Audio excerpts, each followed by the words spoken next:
નમસ્તે વિદ્યાર્થી મિત્રો, આપણે ગયા લેક્ચરમાં ભારતના ઉત્સવો વિશે સમજ્યા.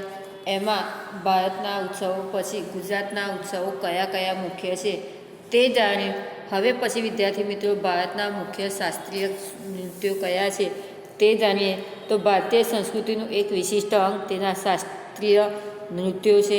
આ શાસ્ત્રીય નૃત્યો ધર્મ સાથે સંકળાયેલા રહેતા આપણે ભારતના પ્રમુખ શાસ્ત્રીય નૃત્યો વિશે જાણીશું. કથક ખાસ વિદ્યાર્થી મિત્રો, આપણે એમ તે ભારતના શાસ્ત્રીય નૃત્યો કયા કયા, કારણ કે વિદ્યાર્થી મિત્રો આપણને નૃત્યો વિશે, પરંતુ આપણને તો કયા ગમે, ડાન્સ કરવો કે પિક્ચરના ફિલ્મ ઉપર કંઈક સોંગ હોય તો એની ઉપર સારો ડાન્સ કરવો, પણ નહીં, એ નૃત્ય ના કહેવાય વિદ્યાર્થી મિત્રો. આપણા નૃત્ય તો આપણે ટીવીમાં જોતા હોઈએ છીએ, કારણ કે આપણે તમને અહીંયા બતાવેલા છે ચિત્રમાં. તો એ નૃત્યો એ આપણા ભારતના શાસ્ત્રીય નૃત્યો હોય છે. એમાં સોંગની જરૂર હોતી નથી, માત્ર શું હોય છે, એ કથક કરી અને શું કરતા હોય છે, એ ડાન્સ નાચતા હોય છે. તો જો વિદ્યાર્થી મિત્રો, સૌથી પહેલાં ભારતીય સંસ્કૃતિનું એક વિશિષ્ટ અંગ તેના શાસ્ત્રીય નૃત્યો છે.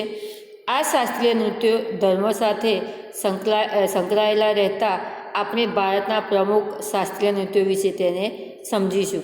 એમ તે ભારતીય સંસ્કૃતિનું એક વિશિષ્ટ અંગ તેના શું છે, એક નૃત્યો તરીકે પણ ઓળખાય છે. એમ તે આપણે ભારતીય સંસ્કૃતિમાં શાસ્ત્રીય નૃત્ય જે છે એ પણ એક સંસ્કૃતિનું અંગ કહેવામાં આવે છે. અને એના કારણે આ જે નૃત્યો છે એ નૃત્ય એમ તે ધર્મ સાથે સંકળાયેલા રહેવાથી આપણે કેવા નૃત્ય કહીશું, આપણે ધર્મ સાથે સંકળાયેલા રહેવાથી એને શાસ્ત્રીય નૃત્ય તરીકે જાણીતા છે.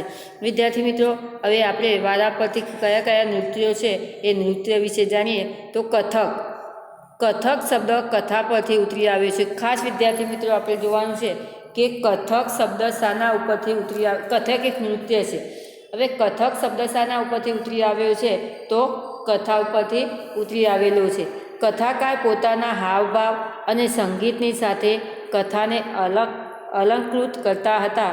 કથન કરે તો કથા કહાવે ઉક્તિ જાણીતી છે.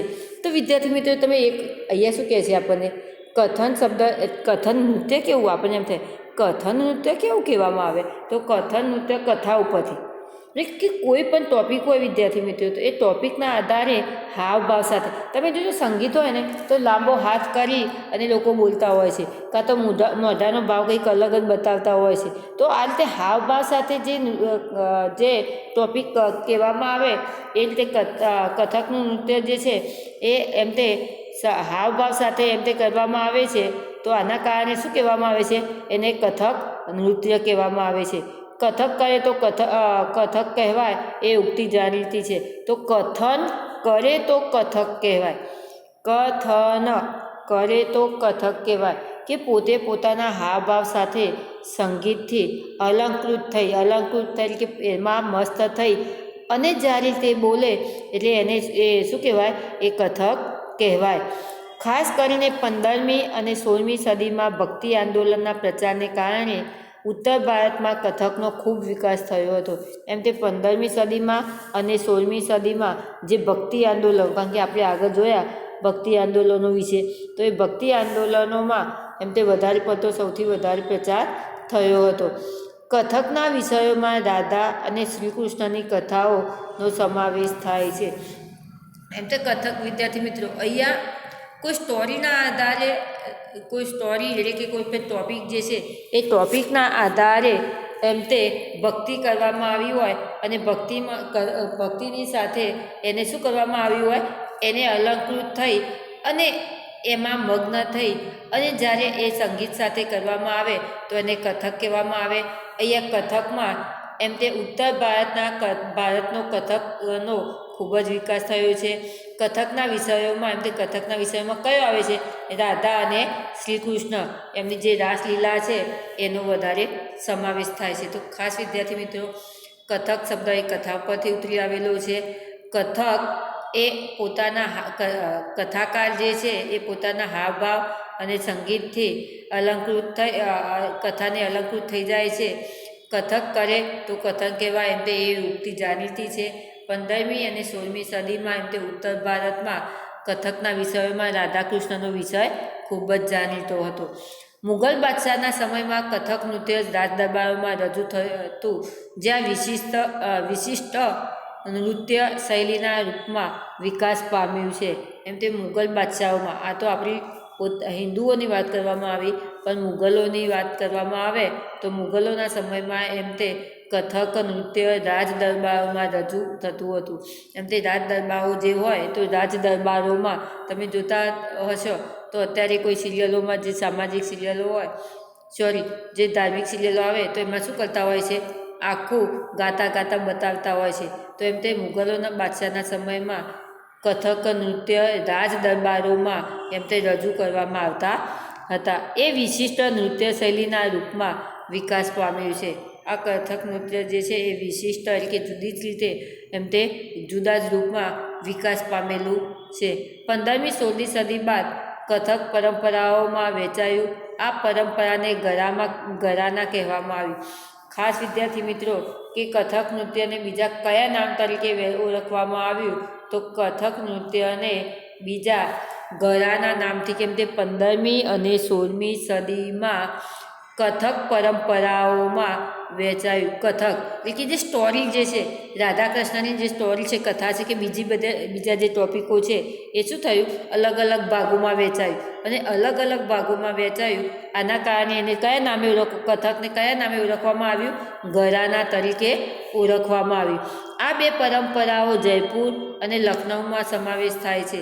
આ જે પરંપરાઓ જે છે કથક ઘરાના તરીકે ઓળખવામાં આવ્યું, તો પહેલાં કથક અને પછી ઘરાના. તો આ બે જે પરંપરાઓ છે એ જયપુર અને લખનઉમાં સમાવેશ થાય છે. તો આ અહીંયા એમ તે ઘરાનાની અને કથકની એમ તે જે પરંપરા જે છે એ કયા કયા શહેરમાં, જયપુરમાં અને લખનઉમાં એનો સમાવેશ થતો હોય છે.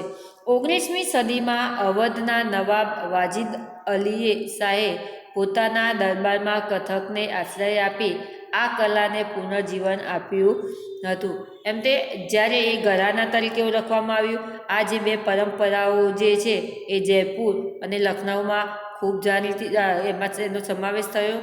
તો આ જ કથક શબ્દ જ્યારે જૂનો થવા લાગ્યો, તો અહીંયા એમ તે 19મી સદીમાં નવાબ વાજિદ અલી નામનો જે બાદશાહ હતો, એને પોતાના દરબારમાં કથકને ફરીથી પુનર્જીવન કર્યું. એટલે કે ફરીથી એ કથક નૃત્ય જે છે એને શું કર્યું, પુનર્જીવન કે ફરીથી ચાલુ કરાવ્યું. કથક પંજાબ, હરિયાણા, જમ્મુ કાશ્મીર, બિહાર અને મધ્યપ્રદેશ સુધી વિસ્તરેલું છે. ખાસ વિદ્યાર્થી મિત્રો, પરીક્ષામાં કે કથક નૃત્ય કઈ કઈ જગ્યાએ ભારતમાં કયા કયા રાજ્યોમાં વિસ્તરેલું છે, તો કથક એમ તે પંજાબ, હરિયાણા, જમ્મુ કાશ્મીર, બિહાર, મધ્યપ્રદેશ સુધી એમ તે વિસ્તરેલું છે. સ્વતંત્રતા મળ્યા પછી કથકને શાસ્ત્રીય નૃત્યોમાં સ્થાન મળ્યું. આજે કથક ભારતીય સંસ્કૃતિનું અભિન્ન અંગ બની ગયું છે.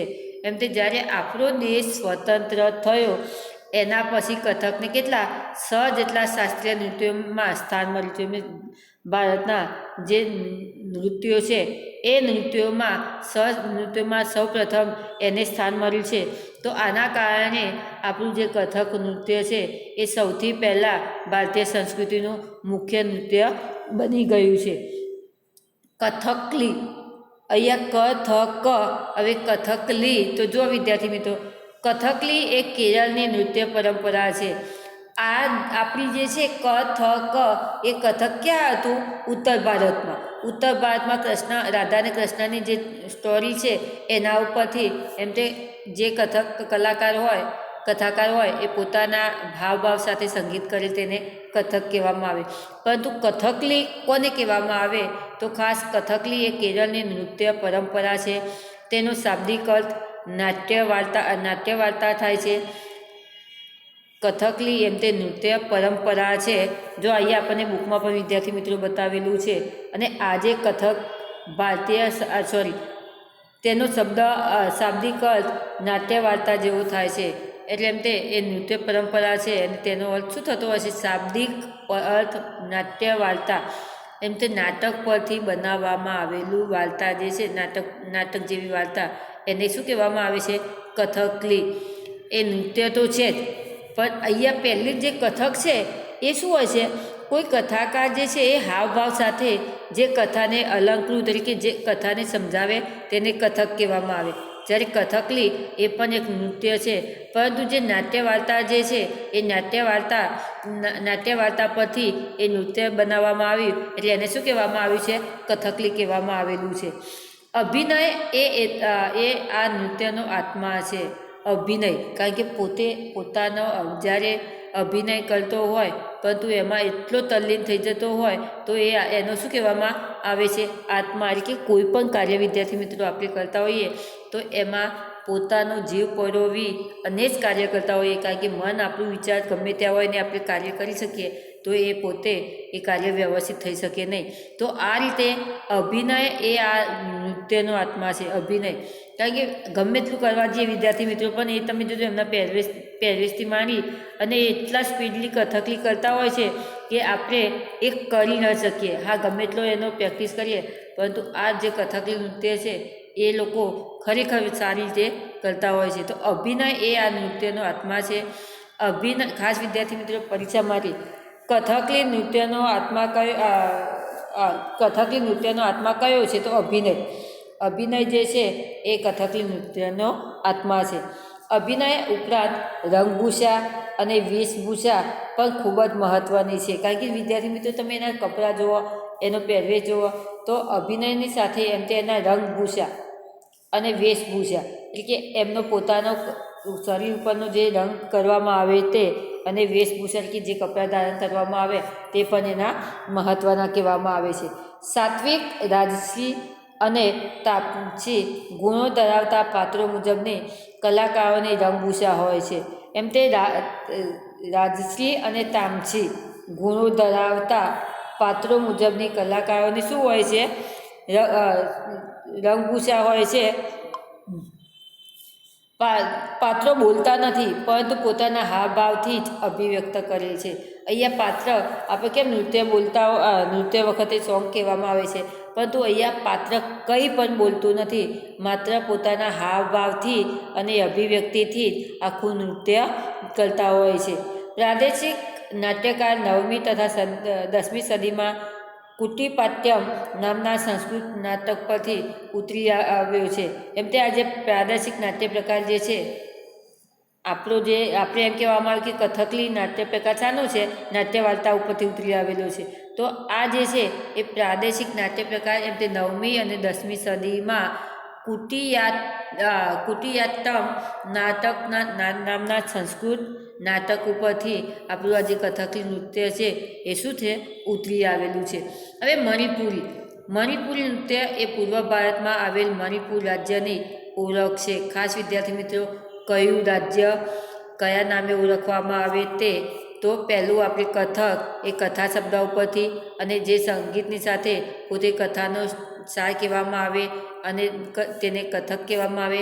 કથકલી એ કેરળની નૃત્ય પરંપરા છે અને એ નાટ્ય વાર્તા પરથી ઉતરી આવેલું છે. જ્યારે મણિપુર નૃત્યનું એક પૂર્વ ભારતમાં આવેલું મણિપુર રાજ્યની ઓળખ છે. મણિપુરના લોકો દરેક ઉત્સવ પ્રસંગે આ નૃત્ય કરતા હોય છે. તે મણિપુરનું આ નૃત્ય કહેવામાં આવે છે અને દરેક મણિપુરમાં જે પ્રસંગો થતા હોય, ઉત્સવો થતા હોય એ વખતે આ નૃત્ય કરવામાં આવતું હોય છે. આ નૃત્ય શરીરની ગતિ ધીમી હોવાથી તેને ભારતના અન્ય નૃત્યોથી અલગ માનવામાં આવે છે. એમ તે આ નૃત્ય મણિપુરમાં ઉજવવામાં આવે છે. મણિપુરના જે ઉત્સવો અને પ્રસંગો જે છે એમાં એમ તે આ નૃત્ય કરવામાં આવે છે. હવે ભારતના અન્ય નૃત્યો કરતાં આ નૃત્ય કેવું છે? ધીમું, એકદમ ધીમેથી એનો અભિનય કરવામાં આવે છે. તેથી બધાથી એને કેવું માનવામાં આવે છે? અલગ. કારણ કે આપણે કેવું હોય, કોઈ પણ ડાન્સ કે એવું હોય તો આપણે સ્પીડલી કરતા હોઈએ છીએ, જ્યારે આ મણિપુરી નૃત્ય છે એ કેવું હોય છે? સાવ ધીમું હોય છે. તો આના કારણે તેને શું કરવામાં આવે છે? ભારતના બધા નૃત્યો કરતાં અલગ માનવામાં આવે છે. મણિપુર નૃત્યમાં 2 પ્રકાર છે, લાસ્ય અને તાંડવ. ખાસ વિદ્યાર્થી મિત્રો, મણિપુરના નૃત્યના કેટલા પ્રકાર છે? બે લાસ્ય અને તાંડવ એમ બે પ્રકાર એના માનવામાં આવે છે. મણિપુર નૃત્યના વિકાસમાં 18મી સદીના રાજા ભાગ્યચંદ્રએ મુખ્ય ભાગ ભજવ્યો હતો. તેમણે નૃત્ય શૈલીના પાઠ્યપુસ્તક સમાન ગોવિંદ સંગીત લીલા વિલાસ પુસ્તક લખ્યું છે. એમ તે મણિપુર નૃત્યનો જે વિકાસ થયો તો કઈ સદીમાં? 18મી સદીમાં એમ તે મણિપુર નૃત્યનો વિકાસ થયો છે. એની અંદર ખાસ કે રાજા જે ભાગ્યચંદ્ર જે છે એને શું કર્યું હતું? એને આ મણિપુર નૃત્યમાં ખાસ મહત્ત્વનો ભાગ ભજવ્યો હતો અને એના શૈલીના પાઠ્યપુસ્તક સમાન એમને ગોવિંદ સંગીત લીલા વિલાસમાં પુસ્તક લખ્યું છે. ત્યાં મણિપુર નૃત્યના આધારે એમને કયા રાજા ભાગ્યચંદ્રએ ગોવિંદ સંગીત નામનું પુસ્તક લખ્યું છે. વિદ્યાર્થી મિત્રો, હજી એક વારંવાર કહીશ કે તમારે લોકોને એસએસમાં એટલા ટોપિકો હોય છે કે તમારે ખાસ એકી એક ટોપિક યાદ રાખવાની જરૂર છે. તો જો વિદ્યાર્થી મિત્રો, મણિપુર પછી આપણું આવે છે ભરતનાટ્યમ. તો ભરત મુનિ દ્વારા રચિત નાટ્યશાસ્ત્ર ગ્રંથ ભારતમાં શાસ્ત્રીય નૃત્યો પર લખાયેલ મહાન ગ્રંથ છે. એમ તે ભરત મુનિ દ્વારા, ભરત નામના જે મુનિ છે એમના દ્વારા જે નાટ્યશાસ્ત્રની રચના થઈ અને નાટ્યશાસ્ત્રના ગ્રંથની રચના થઈ અને એના ઉપરથી આ નૃત્ય થયું. તો ભરત મુનિ દ્વારા રચિત નાટ્યશાસ્ત્ર ગ્રંથ ભારતના શાસ્ત્રીય નૃત્યો પર લખાયેલ મહાન ગ્રંથ છે. આ સિવાય અભિનય દર્પણ નામના ગ્રંથના રચયિતા નંદિકેશ્વરે પણ ભારતના અગત્યના શાસ્ત્રીય નૃત્ય તરીકે ભરતનાટ્યની વિશદ ચર્ચા કરી છે. ખાસ વિદ્યાર્થી મિત્રો, ભરતનાટ્યમમાં સૌ પ્રથમ કોનો ફાળો છે? તો ભરત મુનિ નામના જે રચયિતા છે એટલે કે રચના કરનાર, જે નાટ્યશાસ્ત્રનો જે ગ્રંથની રચના કરી એ ભરત મુનિ નામના નાટ્યશાસ્ત્રે જે ગ્રંથની રચના કરી એના પરથી ભરતનાટ્ય ઉતરી આવેલું છે. હવે આ સિવાય અભિનય દર્પણ નામના જે ગ્રંથ છે તો એના રચયિતા નંદિકેશ્વરે પણ ભારતના અગત્યના નૃત્ય તરીકે ભરતનાટ્યની વિશદ ચર્ચા કરી છે. તાંજોરમાં ભરતનાટ્યમના નૃત્યો વિકાસ પામ્યા છે. તો ખાસ વિદ્યાર્થી મિત્રો, અહીંયા માત્ર તમારી યાદ જ રાખવાનું આવે છે કે ભરત મુનિના દ્વારા રચાયેલ નાટ્યશાસ્ત્ર દ્વારા જે ગ્રંથની રચના થઈ, નાટ્યશાસ્ત્રના ગ્રંથની રચના થઈ, આના પરથી ભરતનાટ્યમ નામનો એમ તે ગ્રંથ લખાયો. અને આ સિવાય અભિનય દર્પણ નામના ગ્રંથમાંથી પણ ભરતનાટ્યની એના રચયિતા કોણ? અભિનય દર્પણના રચયિતા કોણ છે? તો નંદિકેશ્વર. એ ભારતના અગત્યના શાસ્ત્રીય નૃત્ય તરીકે પણ જાણીતા હતા. અને એ સિવાય તાંજોરમાં ભરતનાટ્યમનો નૃત્યનો વિકાસ થયો છે. તો ભરતનાટ્યમમાં બે મુખ્ય વિદ્યાર્થી મિત્રો, ભરત મુનિ અને નંદિકેશ્વર નામના બે રચયિતા. હવે કુચીપુંડી, ભારતના અગ્રણી શાસ્ત્રીય નૃત્ય કુચીપુંડીનો ઉદ્ભવ આંધ્રપ્રદેશના કુચીપુંડી નામના ગામમાં થયો હતો. ખાસ વિદ્યાર્થી મિત્રો, અહીંયા ભારતના અગ્રણી શાસ્ત્રીય નૃત્ય કુચીપુંડીનો ઉદ્ભવ કયા રાજ્યમાં થયો હતો? આંધ્રપ્રદેશમાં થયો હતો. આ ગામમાં યજ્ઞગાન તરીકે ઓળખાતા નૃત્યને 17મી સદીમાં કુચીપુંડી નૃત્યનું રૂપ ધારણ કર્યું હતું. એટલે અહીંયા શું કહે છે વિદ્યાર્થી મિત્રો? ભારતનો અગ્રણી શાસ્ત્રીય, અગ્રણી એટલે કે આગળ, પ્રખર, સૌ પ્રથમ આગળ પડતું હોય તે, એનું નૃત્ય કુચીપુંડી છે. તો એનો ઉદ્ભવ આંધ્રપ્રદેશમાં થયો હતો. આ ગામમાં આંધ્રપ્રદેશના જે કુચીપુંડી ગામ છે તો કુચીપુંડી ગામમાં યજ્ઞગાન તરીકે ઓળખાતા નૃત્યને 17મી સદીમાં કુચીપુંડી નૃત્ય સ્વરૂપ ધારણ કર્યું હતું. વિદ્યાર્થી મિત્રો, અહીંયા ટોપિક સમજવા જેવો છે કે એમ તે ભારતના અગ્રણી શાસ્ત્રીય નૃત્ય કુચીપુંડીનો ઉદ્ભવ ક્યાં થયો હતો? આંધ્રપ્રદેશમાં. હવે કુચીપુંડી નામના ગામમાં એમ તે આંધ્રપ્રદેશના કુચીપુંડી ગામમાં થયો હતો. હવે આ ગામમાં યજ્ઞગાન તરીકે ઓળખાતા નૃત્યને એમ તે આ ગામમાં જ્યારે યજ્ઞ કરવામાં આવે અને એ વખતે જે ગાન કરવામાં આવે અને એ ગાનને કયા તરીકે ઓળખાતા? ઓળખાતા નૃત્યને 17મી સદીમાં કુચીપુંડી નામ ધારણ કર્યું. એમ તે કુચીપુંડી ગામમાં શું કરવામાં આવે, કોઈ યજ્ઞ જેવું કાર્ય કરવામાં આવે એ વખતે જે લોકો નૃત્ય કરે તો એ નૃત્યને 17મી સદીમાં કુચીપુંડી તરીકેનું નામ ધારણ કર્યું. તેના સ્થાપક વૈષ્ણવ કવિ સિદ્ધેન્દ્ર યોગી હતા. કુચીપુંડીના સ્થાપક કોણ હતા? કુચીપુંડીના સ્થાપક કવિ સિદ્ધેન્દ્ર યોગી હતા. આ નૃત્ય સાથે નાટકની પરંપરાઓ પણ સંકળાયેલી છે. એમ તે આ નૃત્ય સાથે નાટકની જુદી જુદી પરંપરાઓ એટલે કે જૂની જુદી જે વારસાઓની પરંપરાઓ છે એ સંકળાયેલી છે. તો વિદ્યાર્થી મિત્રો, ભરતનાટ્યમ જોયું. ભરતનાટ્યમમાં રચયિતા ભરત મુનિ અને અભિનય દર્પણના નંદિકેશ્વર નામના 2 રચયિતા હતા. એ સિવાય તાંજોરમાં તમિલનાડુમાં પણ ભરતનાટ્યનો વિકાસ થયો છે. જ્યારે કુચીપુંડી નૃત્ય એ કુચીપુંડી આંધ્રપ્રદેશના કુચીપુંડી ગામમાં થયું હતું. અને કુચીપુંડી નૃત્ય ક્યારે પ્રખ્યાત થયું તો કુચીપુંડી ગામમાં જ્યારે યજ્ઞ વખતે ડાન્સ કરવામાં આવે તો એ વખતે 17મી સદીમાં કુચીપુંડીનું નૃત્યનું સ્વરૂપ એમ તે ધારણ કર્યું. હવે એના સ્થાપક કોણ છે તો કવિ સિદ્ધેન્દ્ર છે. અને આ કુચીપુંડી નાટક એમ તે પરંપરાઓ સાથે સંકળાયેલું છે. હવે બિહુ ડાન્સ કયો છે, નૃત્ય કયું છે તો બિહુ અસમનું પ્રસિદ્ધ નૃત્ય છે. ખાસ વિદ્યાર્થી મિત્રો, અહીંયા રાજ્યો કયા કયા છે એ તમારે ધ્યાન આપવાના છે. તો બિહુ એમ તે અસમનું પ્રસિદ્ધ નૃત્ય છે. ઉલ્લાસ વ્યક્ત કરવા માટે સ્ત્રી પુરુષોના સમૂહ દ્વારા પરંપરાગત પોશાક પહેરીને આ નૃત્ય કરવામાં આવે છે. તો બિહુ નૃત્ય જે છે એ કેવી રીતના કરવામાં આવે છે તો સ્ત્રી અને પુરુષો પરંપરાગત પોશાક એટલે કે અલગ જ પ્રકારનો પોશાક પહેરી અને જ્યારે નૃત્ય કરતા હોય, જ્યારે નૃત્ય કરે છે ત્યારે એ બિહુ નૃત્ય કહેવાય છે. આ નૃત્યમાં હાથ પગનું હલનચલન તથા ગતિ અને સમૂહ નિર્માણ મહત્ત્વનો ભાગ ભજવે છે.